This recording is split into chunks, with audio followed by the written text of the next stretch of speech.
All right, guys, let's get started. So today we are doing factoring, essentially. That's your main method to get through a lot of stuff in this course, not just quadratics, but cubes, fourths, fifth degrees, all kinds of other things that we're going to study. It's a very important skill, which is why Kira asked me, like, what number things should they get down? I said factoring. So hopefully you have factoring kind of understood, and if not, then that's what today is for, kind of understand it. Now, before we dive in with that, let's do our warm-up, and our job is to go ahead and simplify all these things. So don't let it scare you. It's just going to take a decent amount of work, but just step by step, we'll get to cleaner and cleaner things. First off, if you see a negative under a root, you should think you should break it into two pieces, correct? A square root of 10 and a square root of -1, right? Now, I'm going to start being late. I'm not going to keep writing square root of -1, because what is square root of -1? I. So long story short, at this point, you can start seeing if you got a negative under your root, you can just take it out of the root and call it an I. That's what essentially is going to happen with this. Same thing with the square root of 20. -20, I'll just take the negative out, and the negative will become an I. And same thing with the 18. We'll take that negative out and turn it into an I. So at least we got all the negatives out of the root. That's a good deal. I see I's and I see roots. Let's try to clean up the roots as we go. To clean up roots, square roots, you're looking for perfect squares that might go into it. Now 10, I don't think anything goes into 10, right? So we'll just let that chill. I'm going to do this next root. I'm going to do all the roots first. Square root of 20. Does anything go into 20 here? 4 does. Okay, so I'm going to call square root of 20 the square root of 4 times the square root of 5, because 4 times 5 is 20. How about the 18 one? Any perfect squares going to 18? 9 does, 2 times. So I'm going to call the square root of 18 9 times 2. And I didn't write any of my i's. There were 3 altogether, correct? So I'm going to still write 3 i's. I'm just putting them off by themselves, you know, just here's some roots and here's some i's and junk like that. Okay. Well, let's see what we can do with all this stuff. The reason we broke down some of these roots is because it has some perfect squares in it, right? This is square root of 4, which is 2, right? That's the square root of 9, which is 3. So I really have a 2 times a 3, which is 6, right? I got some roots left over, the ones that weren't pretty. Square root of 10, square root of 5, and square root of 2. We could probably do better with that, but we'll see about that in a minute. Wait, I'm sorry. How do you do that? Yeah, exactly. What? From scratch again?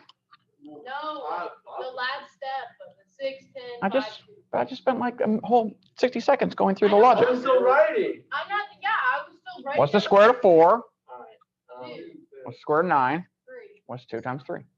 6. That's where that came from. And the rest we're just copying. So that wasn't done, that wasn't done, that wasn't done. We still got 3 i's on the end. How come you didn't put the square root over it? Because the square root of 4 is not the square root of 4, or 2 is 2. Oh. That's 2 and that's 3. I got it. Okay. That's I cubed, right. Now, do you know what I cubed is off the top of your head? It is negative I. Very good. I did have you write that down. So there's 2 ways to do it. Either one, know it's negative I, which would be preferred.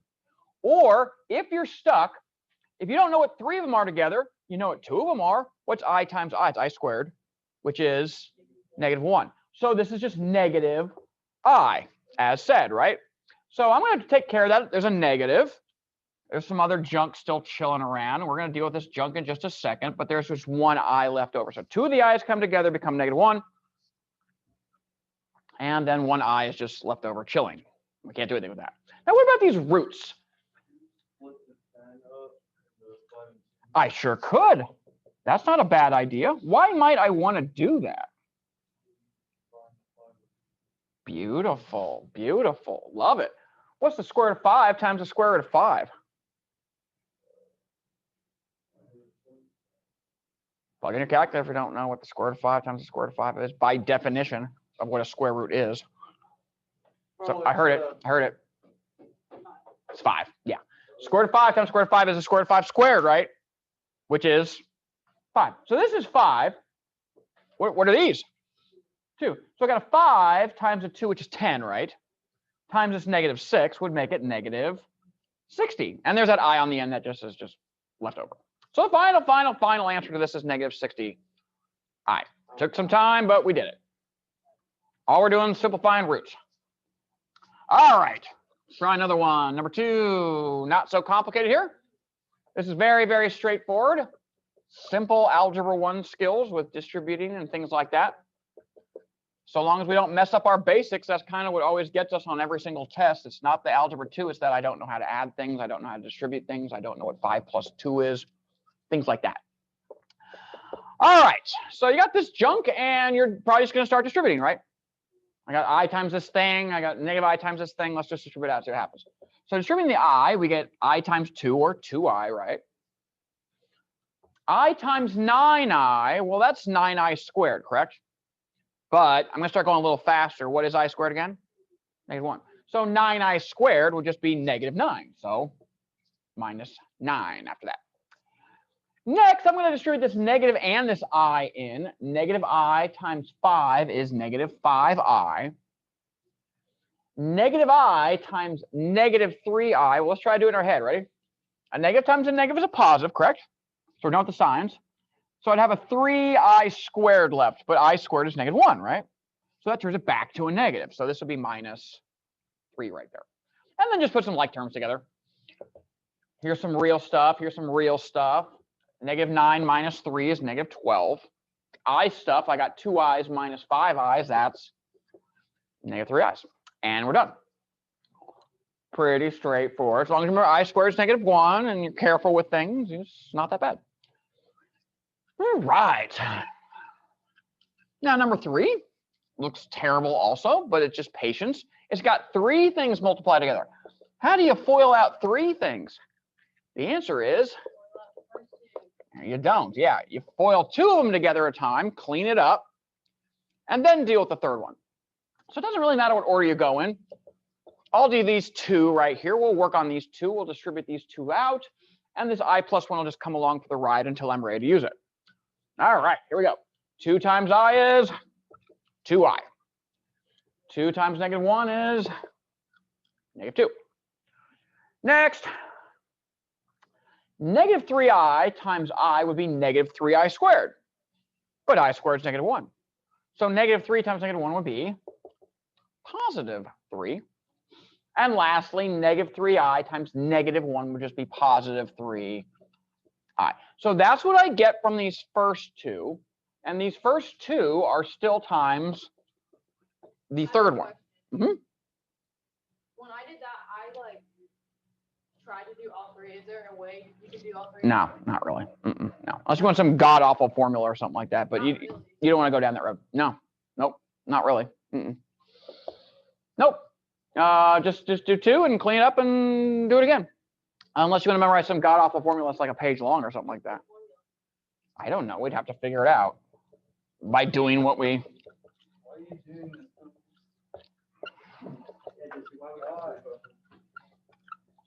This is how I did. Well, your formula would be...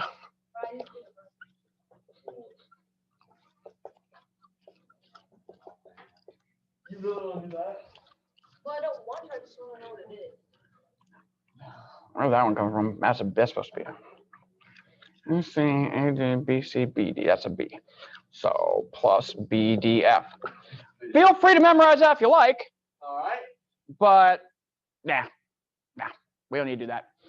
That's why we just learn the basics. If you learn the basics, your job is not to do like really complicated things all at once. You learn really basic skills, use them over and over again, and then you can solve them no matter how complicated the problem gets. So you don't want to memorize a big complicated thing. You want to memorize something very simple like distributing and how to do it.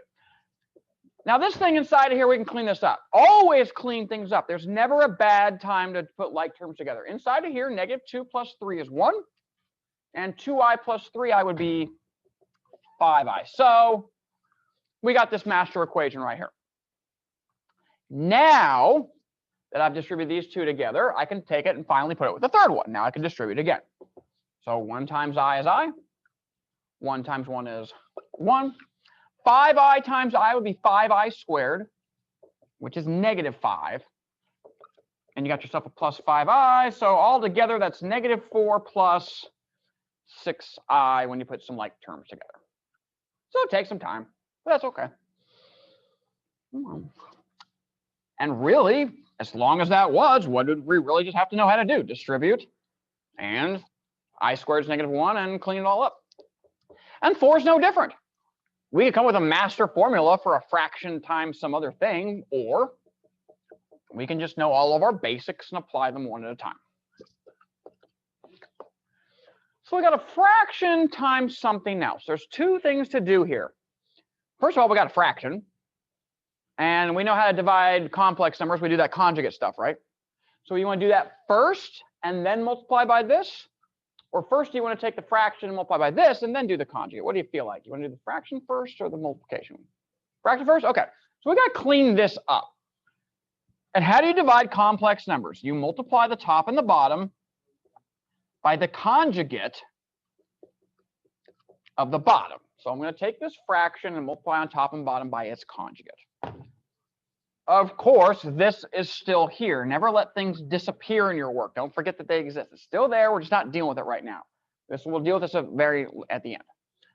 Now, right here, dividing these, how do you multiply fractions? Straight across, right? So I times this top, well, I times 4 is 4i. I times 4i would be 4i squared, which would be -4. Down the bottom, same thing, got to multiply straight across. 4 times 4 is 16. 4 times 4i is 16i. -4i times 4 is -16i. And lastly, -4i times 4i would be -16i squared, which turns into a +16. As promised, on the bottom, since you did the conjugate, the things in the middle will cancel out, and your bottom will be all pretty. It's just 16 plus 16, which is 32. On the top, we still have this 4i minus 4 awkwardly just hanging out. So we did this division. The division's done. The bottom is nice and pretty. We're still not done because we got to take this thing and still times it by the 3 minus 3i, which, if you want to think of it as a fraction, is over 1. So again, how do you multiply fractions? Straight across, just using the same basic skills over and over and over. On the top, 4i times 3 is 12i. 4i times -3i would be -12i squared, which is really just +12.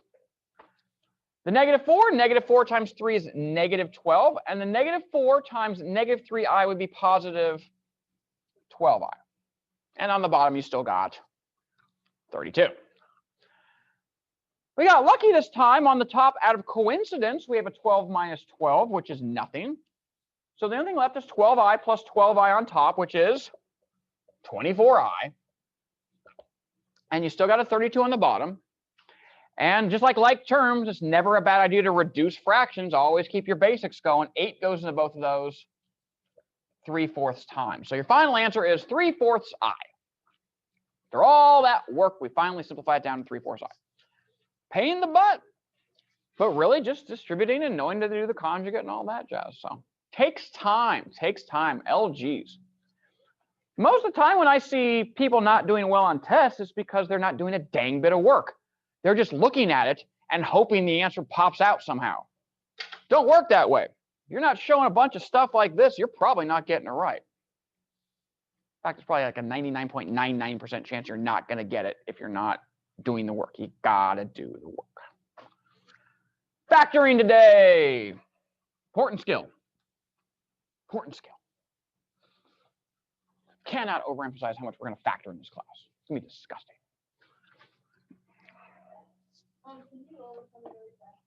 What's that? How do you FOIL when there's 3 numbers in the line? You don't. You distribute. Okay, well. That's why I don't even like the word FOIL. Because FOIL only applies when there's 2 and 2. That's why there's 4 letters in the word FOIL. One pair, another pair, another pair, and another pair. I don't like the word FOIL. I would just rather say distribute, because if you have 3 things, or 4 or whatever, what do you do? All you're doing is taking every single one in here and multiplying by every single one over there. That's all FOIL means. That's it. That's all distributing is. FOIL, distributing. I don't need no stupid acronym to know that. I got to know how distribution works. This times this, this times this, this times this, this times this, this times this, this times this. You know that, then you're just fine. So that's why I don't like the word FOIL, because then kids think that that applies to everything, and it doesn't. Distributive property does. All right, homework 3 3s due today. 3 4 is a new one out there. We're due on Friday. Let's dive right into it. Today's topic, section 3.4. Solving quadratic equations by factoring. By factoring. Super important skill.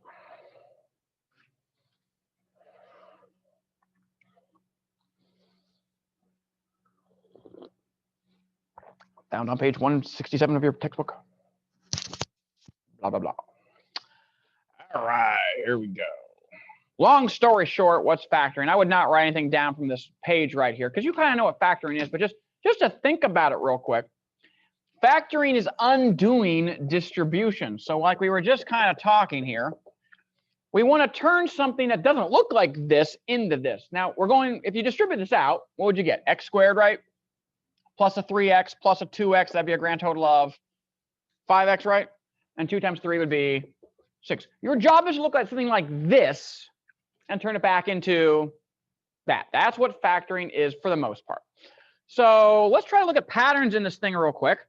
If you looked at this, how could you figure out the numbers that go into this are 2 and 3? Anybody got any suggestions? Add the 2, 3 makes 5, 2, 3 makes 6. And that's essentially your notes over this. You want to find 2 numbers that multiply to be the last term, but add to be the middle term, assuming that the first thing is just 1x squared, which is what I like to do the most. The book and the online stuff might have things other than x squared in front, like a 3x squared or something like that, but we'll cross that bridge when we get to it. So that's your job. That's what factoring is. It's undoing distribution. And if you know that, then you're just fine. Let's just dive in with some example and see in a minute, but we're going to use this property a lot. So write it down, please, the box. This is what makes factoring so important. I'm probably not going to sit around and say all day, oh, by the zero product property and things like that. But this one property is so freaking important because it is why we can easily solve things when they're set equal to guess what number? 0. You always want to set your equations equal to 0. Because this property says if you have 2 things multiplied together, and this expands out, all these ideas I keep teaching you on the basic level, 2 things multiplied together and being 0, this says that if 2 things multiplied together being 0, then one of them has to be 0. That makes sense. Think about any numbers. Any numbers you pick, if you multiply them together, you will not get 0 unless one of the numbers is 0. And that's what that's saying. But just like I was kind of harping on, if you know a basic idea, it generalizes very quickly. So if you had 3 things multiplied together, one of them would have to be 0. If you had 20 things multiplied together and they were equaling 0, one would have to be 0. This is why we factor, because if I have something like this equal to 0, then I can turn to something like this that's equal to 0. And then that means either this factor or that factor is equal to 0, which is very powerful. Okay, that's complicated. This is easy. That's why we want to factor, factor, factor. Let's try an example out. Let's just see what happens. See what you remember from Kier's day. All right, so 12x squared minus 2x is equal to x. And we're trying to solve this by factoring. First things first, you need this equal to what?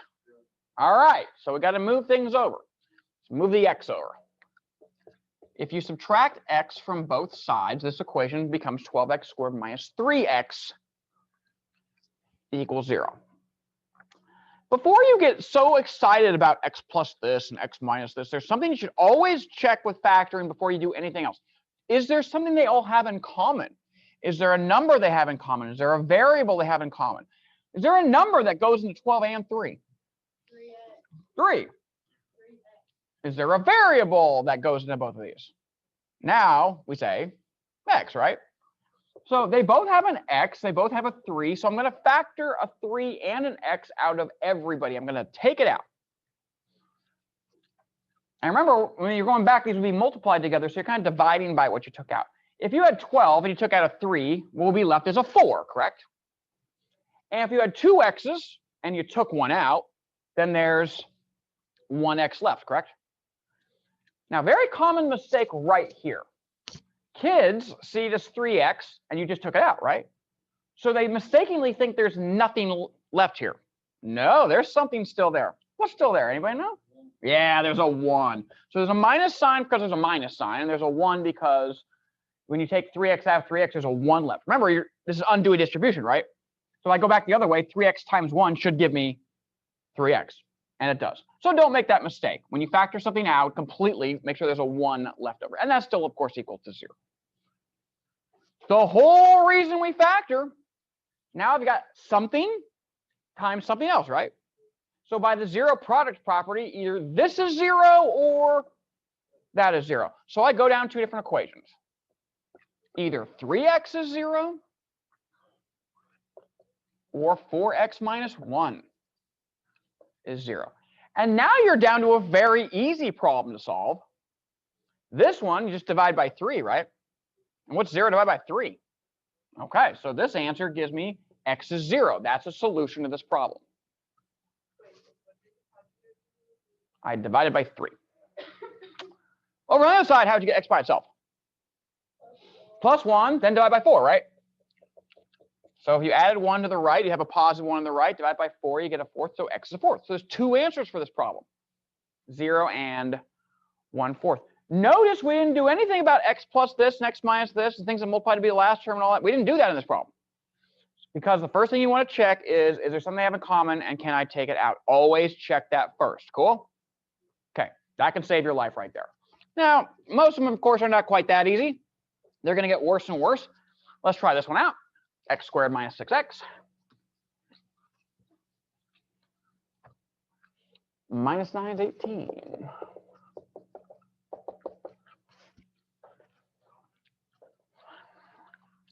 Right off the bat, the problem is that it's not equal to 0. So we will subtract the 18 to this side. In general, try to keep your square things positive, okay? You wouldn't want to move this stuff to the other side. It'd be a negative x squared. You could do it, but factoring with negative x squared is more tricky to think about. So I will subtract the 18, and negative 9 minus 18 is negative 27. So we have this thing equal to 0. All right, let's check. Do they have anything in common? 1, 6, and 27. Do they have anything in common? Nothing interesting. 1. Do they have any variables in common? No. So we cannot do what we did in the last problem. Oh, we're way ahead, huh? So we're going to try to do that thing where we factor it into 2 numbers that multiply to be the last term and add to be the middle. More in general, how do you know it goes in the front here? The things in the front come from the thing in the front. And the things on the ends come from the thing on the end. So in the front, what times what is x squared? X times x, right? And that'll always go there if the thing in front is just x squared. If it was 3x squared here, what would you have to put? Maybe like a 3x and an x or something like that. So you got to think about it real carefully. Now on the end, these got to be 27. And I heard some numbers that multiply to be 27 a minute ago. 9 and 3. So there's like a 9 and a 3. Now one's got to be positive, one's got to be negative, because they have to multiply to be negative 27, correct? And if you're not sure, just start guessing. Maybe here's plus and here's minus. I don't know. Does that work? I'm seeing some no's. Why not? That'd be 9x. That'd be negative 3x, right? That would add to be positive 6x, right? Not what I wanted. So you do have to play a little bit with the signs and where things go to get in the right format. Does this one work? I think so, yeah. X times x is x squared.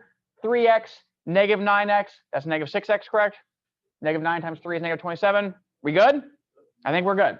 All right, that was the hard part. Now, if these 2 things are equal to 0 by the zero product property, they individually must be 0. So either x minus 9 is 0 or x plus 3 is 0. Yeah.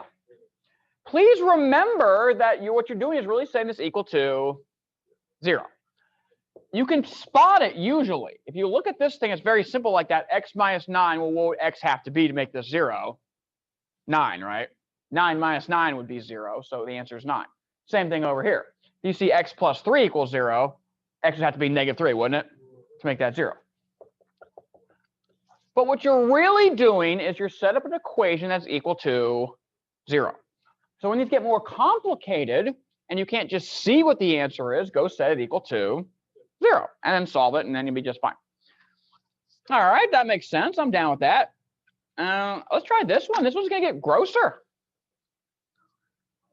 I would probably not give you any problems on the test where there is something in front of your x squared.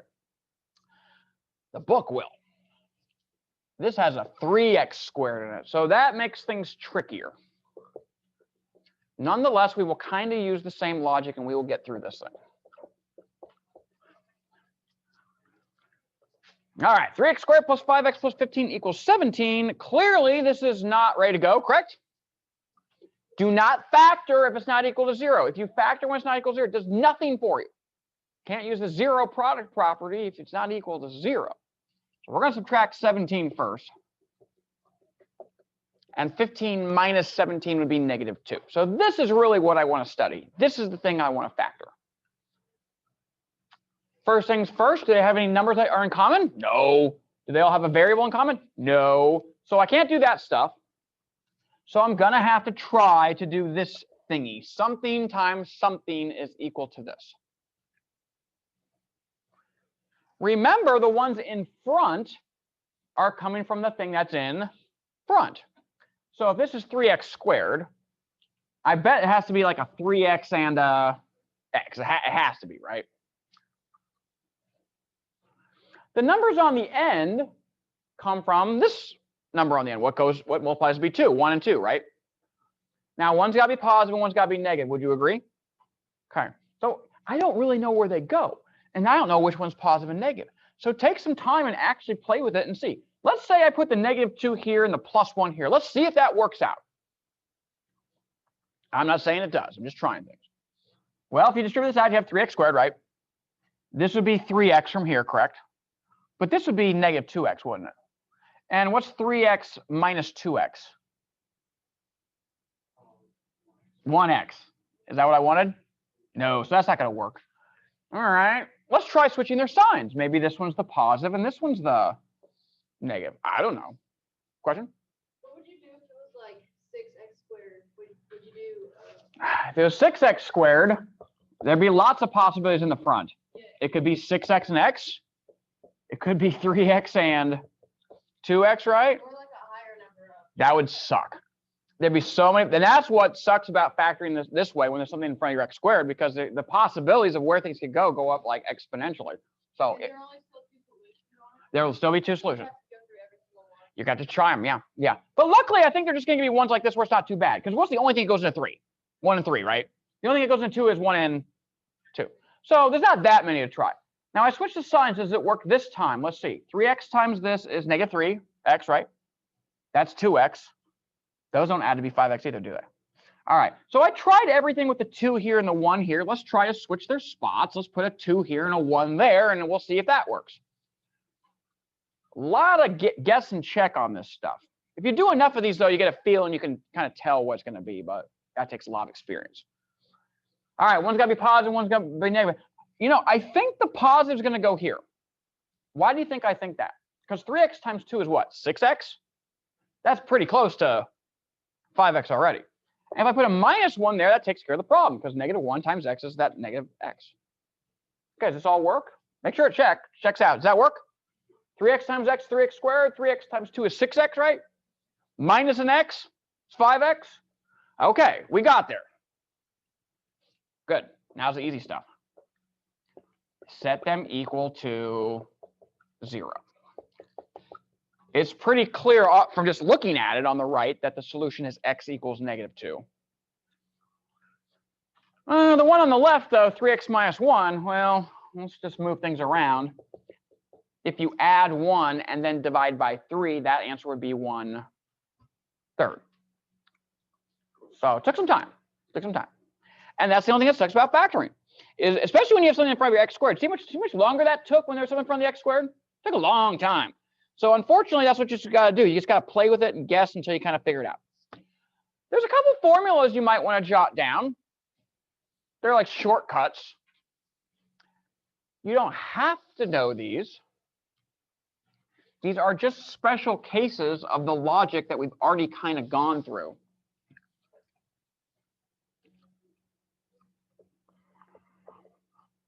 But the first one's called a difference of squares. You don't need it.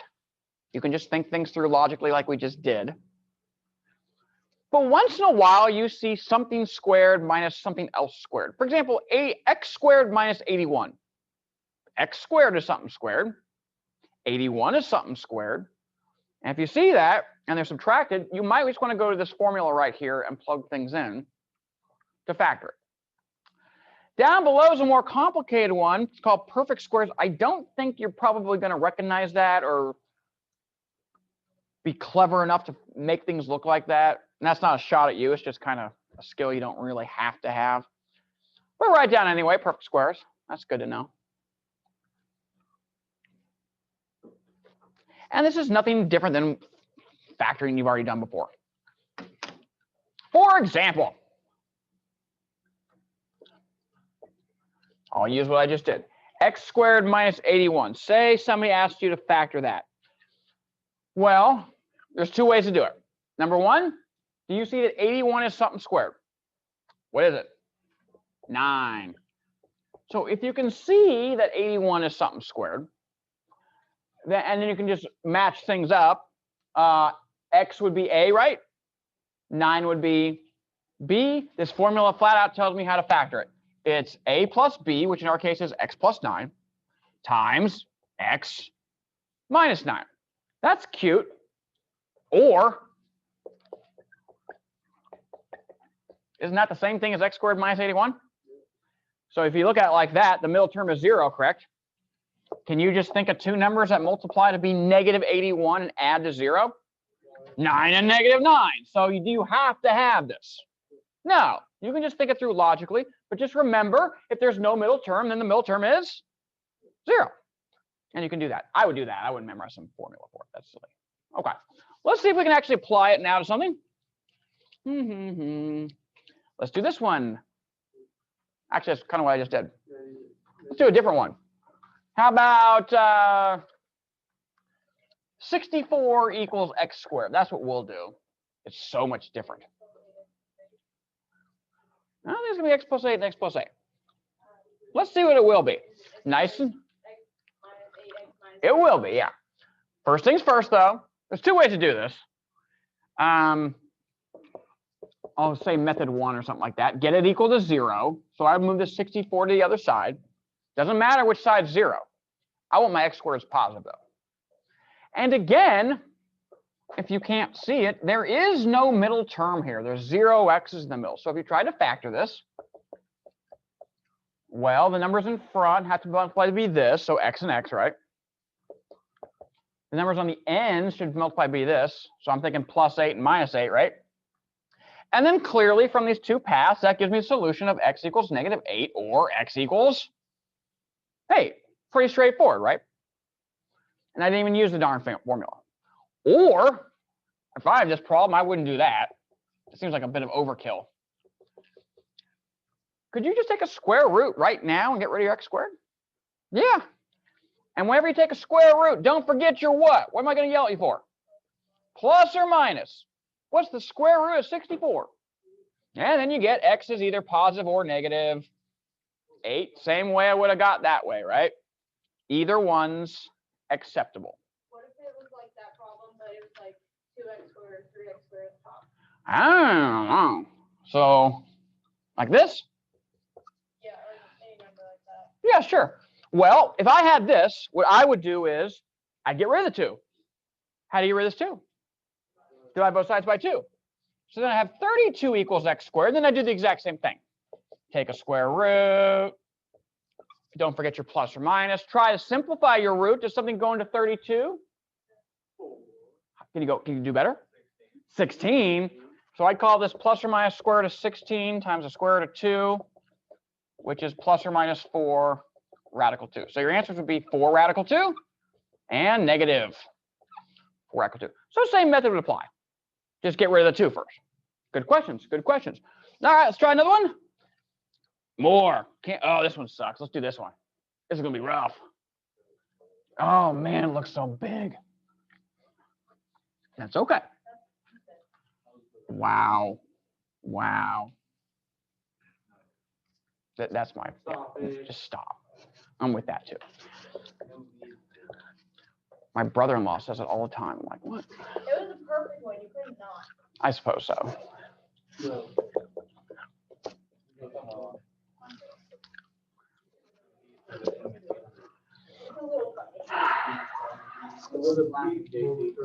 said you were going to say it. All right, here we go. It's big, it's ugly, that's okay. Not equal to 0. Step 1, let's get it equal to 0. This is the squared thing. Try to keep your squared thing positive. It's already positive, right? Let's keep it on the side. So let's move all this junk over here and keep my squared thing positive. To move everything over, what would you have to do? Subtract 26y's? Yeah. So over here, I already had negative 22y's. If I subtract 26 more y's, that'd be negative 48y's. I need to get rid of this negative 13 too. I would do that by adding 13 to both sides, correct? And 23 plus 13 is 36. So this is what I want to look at. It's not as scary now, is it? It still looks scary. Now, if you want to start factoring this, the things that in the front are going to be things that go into 16, correct? 1, 2, 4, 8, 16. Wait, can you do the thing where you like take out some of the numbers? Dang right. That's what I was driving at. That's a lot of possibilities for 16, isn't it? That would suck. So what goes, does a number go in all this stuff? 8 does not go into 36. 16 does not go into 36. 4 does. 6, yeah, no. 6 don't go into that. But 4 goes in everything, doesn't it? The more stuff I can get out, the better. So let's factor out a 4. That's going to make my life a lot easier. Factoring a 4 out of a 16y squared would give me a 4y squared left. Factoring a 4 out of a negative 48 would give me negative 12y left. And factoring a 4 out of a 36 would give me just a 9. I would much rather try to factor this than that. So that was a really smart idea pulling the 4 out right there. Unfortunately, we got to factor this. Now, are there any numbers that go into them all? No. Any variables that do? Nope. So we got to dive in and start trying to factor this thing into 2 others like this. And unfortunately, the thing in front of my square is not 1. So you have a 4y squared, correct? This times this has to be 4y squared. There's 2 possibilities. A 4y and a y, or a 2y and another 2y. Do you agree with that? Okay. Now, you're not sure which one to pick, so just guess. Which one do you think it is? 4y and y or 2y and 2y? Okay, let's try 2y and 2y. You picked correctly. But there's not really any way to know, right? Until you dive in and start playing with it, you're not quite sure. Okay, so 2y and 2y. Now, the last number is 9, right? So these 2 things have to multiply to be 9. So what do you got? You got 9 and 1, right? Or 3 and 3. Which one do you feel? 3 and 3. Okay, let's try that. And we might be wrong, right? Now, this is a positive 9, correct? So this is either positive 3 and positive 3, or negative 3 and negative 3. Which one do you think it is based on the other? Probably negative, right? Because there's some negatives involved. So let's try this. Let's see if it works out. And if it does, great. If it doesn't, then we'll try again. 2y times 2y is 4y squared, right? 2y times negative 3 is negative 6y. These 2 would also be negative 6y, for a grand total of negative 12y, right? And negative 3 times negative 3 is 9. So we got the first try. Excellent. Is that always going to happen? No. Expect to struggle. Expect to be moving things around in signs until you get it right. Okay, I see 3 things multiplied together. By the zero product property, one of them has to be 0. Is that 0? No. That's 4, right? So do you need to worry about the 4? No, it's not ever 0. It's 4. That's a stupid question. Could this be 0? Sure, depends on what y is. Well, let's go solve it. 2y minus 3 must be 0. I'm not going to do that one because it's the exact same thing, right? And you move the 3 over, divide by the 2. Our answer, our one and only answer for this one is 3/2. I get 3/2 from that factor. I get 3/2 from that factor. I don't need to write twice. I can just write 3/2 and then we're good. So if I plug that in my calculator, it's going to equal 0. Yeah.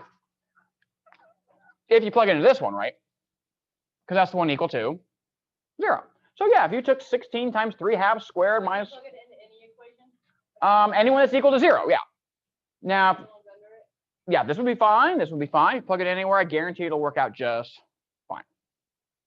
Okay. One more for good measure. And this one's kind of funky. So let's try this out. X squared equals negative 144. 12 and 12. Something like that. 12.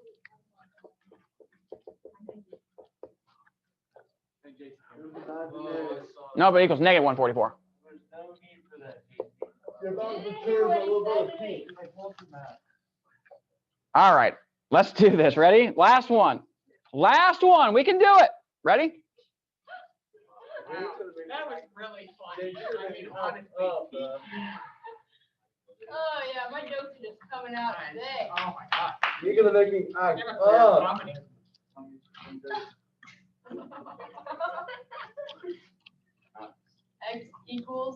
X minus 12, X plus 12 is the answer. No, it's not. No, it's not. You gotta do work. You guys gotta stop guessing at things. That's wrong. Okay, there's 2 ways to go. I'm gonna show you the easy way and the hard way. What I would do is exactly what you said. I got the squared thing all by itself, right? Why don't you take a square root of both sides? This is the easy way. So if I take a square root of both sides, whenever you take a square root, don't forget your plus or minus. Can't say that enough. Oh, now this is what we were talking about, right? There's a negative under the root, so that's going to be an I, correct? So it's going to be the square root of 144i, and I wish this 144 was something squared. 12. It's 12. Okay, so the answer isn't plus or minus 12. It's plus or minus 12i, which is a totally different beast. Now, here's how the book would have you do it. I think this is dumb. What you would do is instead set it equal to 0. Try to factor this, but here's what their little trick is, which is really stupid if you ask me. They're going to call the plus 144 negative 144. And see if you buy this.